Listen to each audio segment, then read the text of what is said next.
Lah kan orang mau pergi. Mau panggil orang Ambon nih. Ini yang megang Ambon loh. Uang nggak parkir di sini cuma getakin itu doang. Gua kan cuma getakin itu doang tuh. Jangan cara lu mau videoin. Ah, iya gua videoin kenapa emangnya? Muka gua. Tapi jangan salahin gua kalau lu dikejar sama orang Kupang. Aksi pemalakan yang dilakukan seorang preman terhadap sopir truk bermuatan tanah yang berhenti di bahu jalan kawasan Semanan Kalideres, Jakarta Barat viral di media sosial. Sang preman dan sopir truk terlibat cekcok saat meminta uang jasa parkir sebesar Rp20.000. Namun sopir truk hanya bisa memberikan uang Rp18.000. Tak terima uang diberikan tidak sesuai, sang preman mengancam sopir akan memanggil rekan-rekannya. Berbekal video aksi pemalakan itu, polisi langsung bergerak cepat dan menangkap pelaku berinisial AB di kawasan Kampung Balidaan, Mogot, Kalideres, Jakarta Barat. Kejadian ini viral beberapa hari yang lalu, kemudian saya bersama jajaran Polsek Kalideres mencari pelaku, kemudian dapat diamankan dan sekarang sedang dalam proses untuk selanjutnya.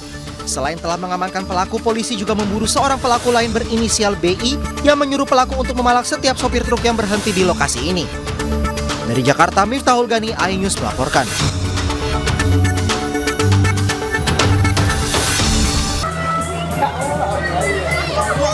Saudara di bang, luar nih bang. Berawal dari bermain air saat banjir rob melanda, sejumlah remaja justru memicu tawuran dengan lempar batu. Akibatnya tawuran terjadi di kawasan Jalan Taman Makam Pahlawan, Medan, Sumatera Utara. Mirisnya, tawuran ini juga diikuti anak kecil yang tengah bermain air banjir. Kan anak-anak ini kan pengen juga mandi-mandi, tapi di situasi kayak gini ada yang melempar batu. Kita kan mau juga ibaratnya menjadi hiburan bagi anak-anak ini, tapi karena ada lempar-lemparan batu ini kan berbahaya juga. Terus seng-seng rumah jadi bocor. Tak hanya batu, remaja ini ternyata melempar anak panah yang membahayakan nyawa warga lainnya.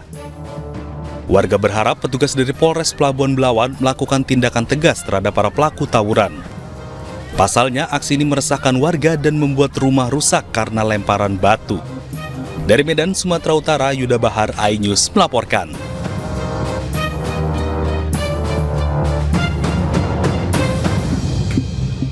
Pemirsa, jelang libur panjang kenaikan Yesus Kristus, kita akan memantau situasi terkini lalu lintas di sejumlah titik melalui CCTV NTMC Polri. Kita mulai dari Jalan Layang Mampang, Jakarta.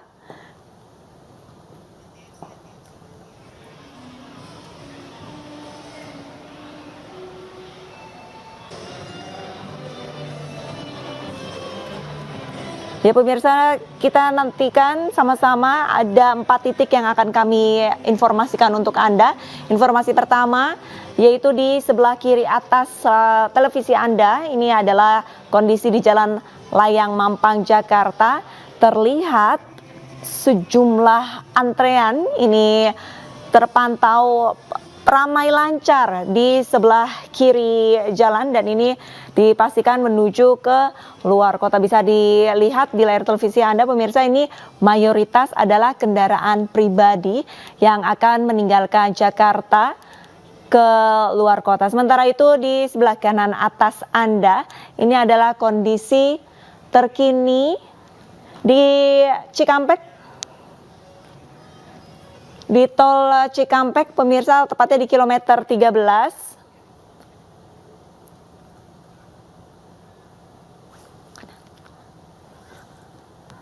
Dan untuk kondisi terkini di sebelah kiri layar televisi Anda pemirsa, ini merupakan tol Cikampek kilometer 13. Terlihat belum adanya keramaian ataupun kepadatan kendaraan.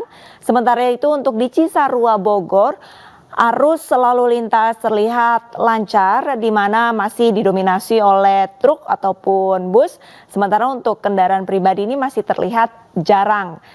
Kemudian untuk kondisi terkini di Ciawi Bogor pada malam hari ini bisa Anda saksikan sudah mulai terlihat adanya kepadatan dari arah Jakarta menuju Puncak, dan juga bisa dilihat sebaliknya juga terlihat mulai ramai dari Puncak menuju ke Jakarta. Namun bisa dipastikan untuk kondisi malam hari ini bisa saja volume kendaraannya meningkat pada esok hari dikarenakan besok merupakan mulai libur panjang.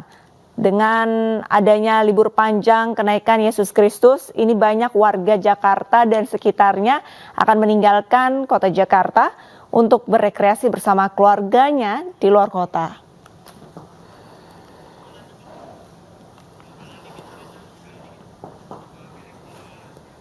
Pemirsa, sebuah mobil SUV di Cianjur, Jawa Barat terjun ke jurang sedalam 100 meter. Akibat kejadian ini, sopir mobil tewas di lokasi kejadian.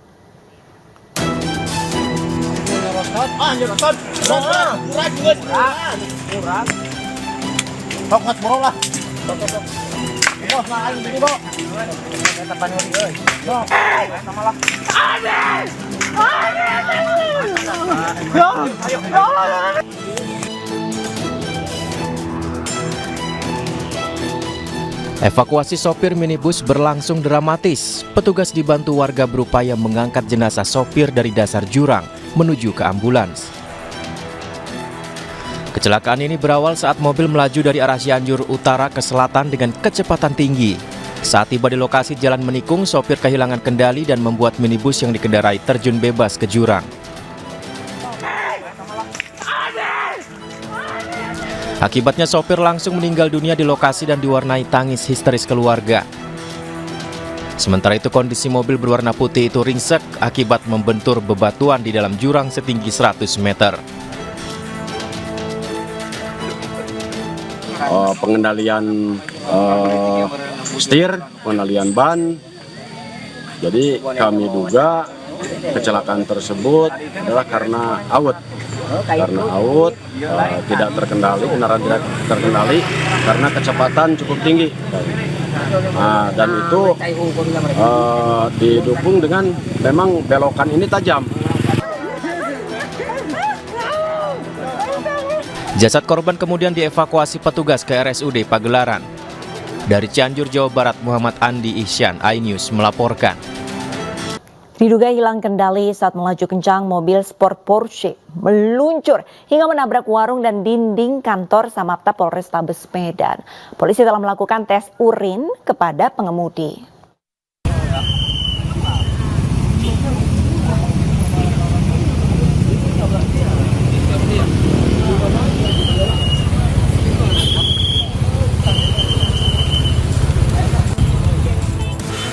Video amatir merekam pasca insiden tabrakan antara mobil sport Porsche dengan satu unit minibus di Jalan Putri Hijau, Medan, Sumatera Utara, Rabu pagi.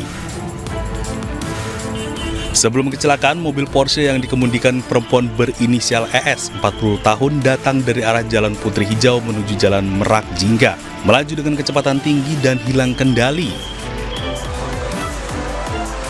Mobil sport ini pun keluar jalur dan menabrak satu unit minibus yang sedang parkir di pinggir jalan hingga akhirnya mobil terpental dan menabrak warung serta dinding kantor polisi.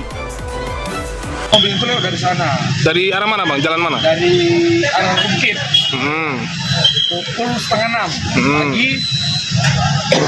Kemudian ada nabrak Avanza yang lagi parkir. Habis itu mobil naik ke trotoar terbang. Meski kerusakan kedua mobil dan warung sangat parah, namun dilaporkan tak ada korban jiwa dalam kecelakaan ini. Polisi masih menunggu hasil tes urin pengemudi ES. Saat ini pengemudi Porsche dan seorang penumpang yang juga perempuan masih dalam perawatan medis di rumah sakit. Dari Medan, Sumatera Utara, Ahmad Ridwan Nasution, iNews melaporkan. Seorang pria tega membakar mobil dan rumah mantan istrinya di Majalengka, Jawa Barat. Pelaku bahkan mengancam korban akan disiram air keras jika menolak bertemu. Allahu Akbar.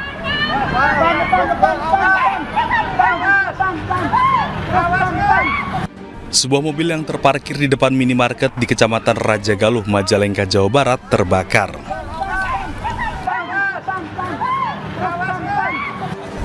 Bukan tanpa sebab, mobil milik Yeni Susilawati dibakar oleh mantan suaminya Asikin alias Bonang.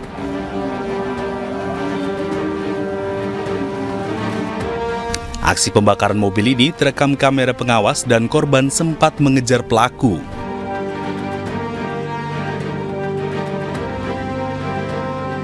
Tak hanya mobil, rumah Yeni juga dibakar pelaku.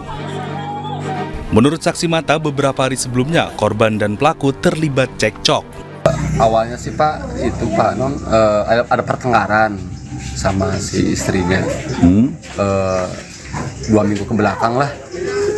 Terus setelah itu si suami pulang ke rumahnya di Sukaraja. Tapi menurut informasi keluarga, emang setelah beberapa hari ada kesini lagi sendiri Pak. Suaminya ya menyerahkanlah ke pihak keluarga.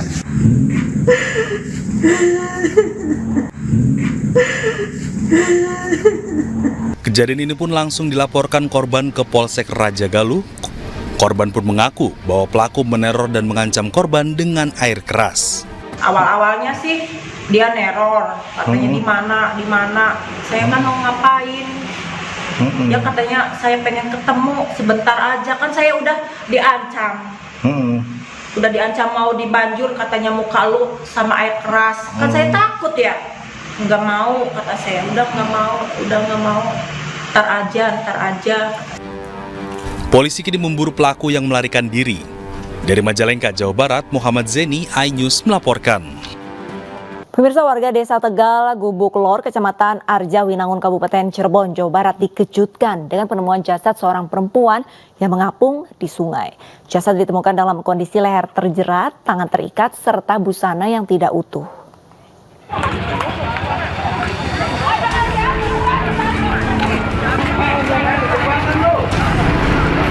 Warga desa Tegal Gubuk Lor, Kecamatan Anja Winangun, Kabupaten Cirebon, Jawa Barat dikejutkan dengan penemuan jasad seorang perempuan yang mengapung di sungai. Jasad korban ditemukan dalam kondisi leher terjerat, tangan terikat, serta busana yang tak utuh. Jasad korban diketahui bernama Indah Fitriani, warga Kecamatan Panguragan dan bekerja di sebuah pabrik di Majalengka. Selain itu, keluarga korban juga menerangkan ada luka bekas bacokan pada kepala belakang. Siapa? Ya Allah, ini anakku.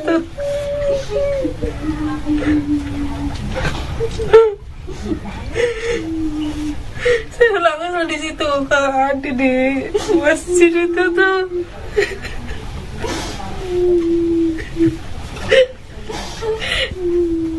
Ya udah bilang aja ke polisi aja biar cepat cara itu. Keluarga mengenali jasad korban setelah melihat pakaian dan tanda di tubuh korban.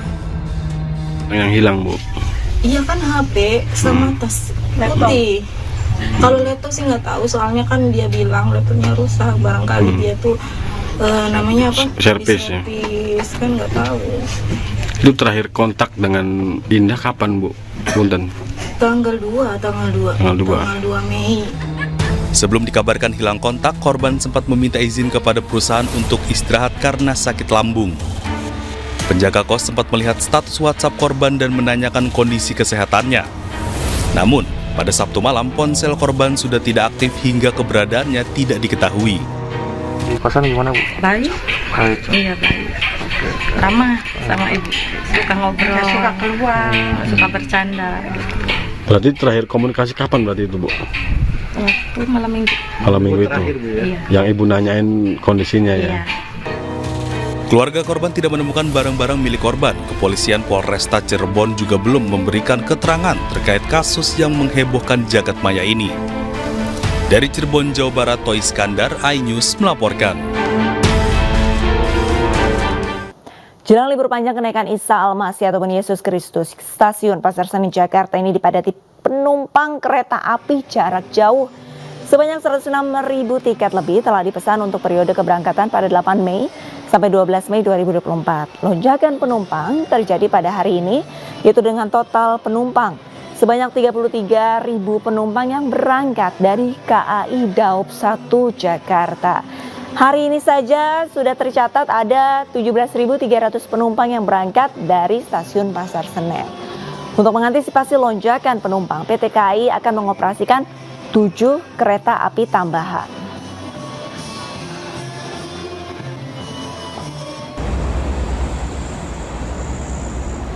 Sementara itu libur panjang kenaikan Isa Al-Masih juga dimanfaatkan sejumlah warga untuk berlibur keluar kota. Kepadatan kendaraan dari arah Jakarta menuju Pantura yang melintas di ruas tol Jakarta Cikampek. Kepadatan volume kendaraan tepatnya di kilometer 12 selepas gerbang tol Bekasi Barat, Kota Bekasi, Jawa Barat. Dan untuk mengurai kemacetan, petugas kepolisian patroli jalan tol juga diterjunkan untuk mengatur lalu lintas.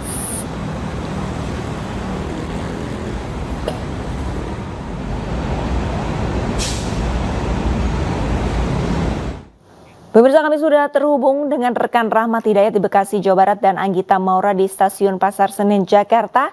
Namun kita terlebih dahulu ke Anggita. Selamat malam Anggita, ini adakah lonjakan penumpang di Stasiun Pasar Senen jelang libur panjang Anggita?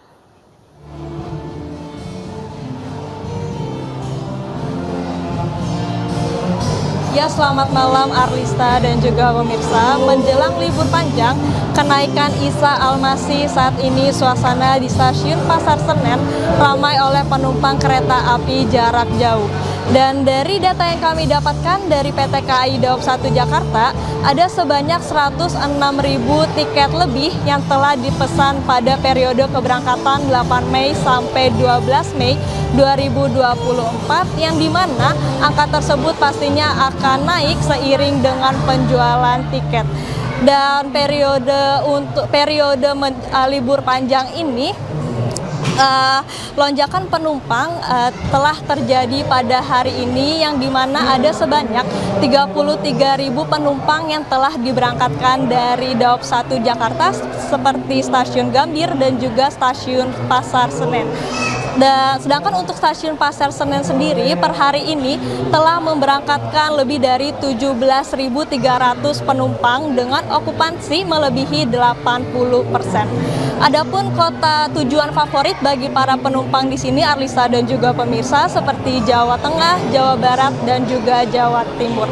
Selain itu juga Arlisa dan juga pemirsa, untuk mengantisipasi lonjakan penumpang pada masa libur panjang kenaikan Isa Al-Masih tahun ini, PT KAI Daob 1 Jakarta telah akan mengoperasikan lebih dari 7 kereta api tambahan. Sementara itu Arlista. Baik, terima kasih banyak atas laporannya Anggita. Untuk hari ini sudah memberangkatkan lebih dari 17.000 penumpang. Selanjutnya kita akan ke Rahmat yang ada di Bekasi. Rahmat, untuk laporan Anda bagaimana ini? Apakah sudah ada peningkatan volume kendaraan di sana? Dapat kami melaporkan di depan gerbang tol Bekasi Barat untuk menjelang libur panjang kenaikan Isa Al-Masih. Ruas tol Jakarta Cikampek tepatnya di kilometer 12 mengalami kepadatan dan hingga mencapai untuk menjelang KM 19 atau rest area yang berada di Kabupaten Bekasi. Volume kendaraan mengalami peningkatan pada malam hari menjelang pagi ini. Untuk volume kendaraan yang berada di wilayah Jabodetabek maupun yang dari arah Banten itu melintasi wilayah di kilometer 12 tepatnya di selepas gerbang Bekasi Barat. Baik, terima kasih banyak atas laporannya Rahmat langsung dari gerbang tol Cikampek, dan sebelum sudah ada rekan Anggita Maura di Stasiun Pasar Senen Jakarta. Selamat kembali bertugas rekan-rekan.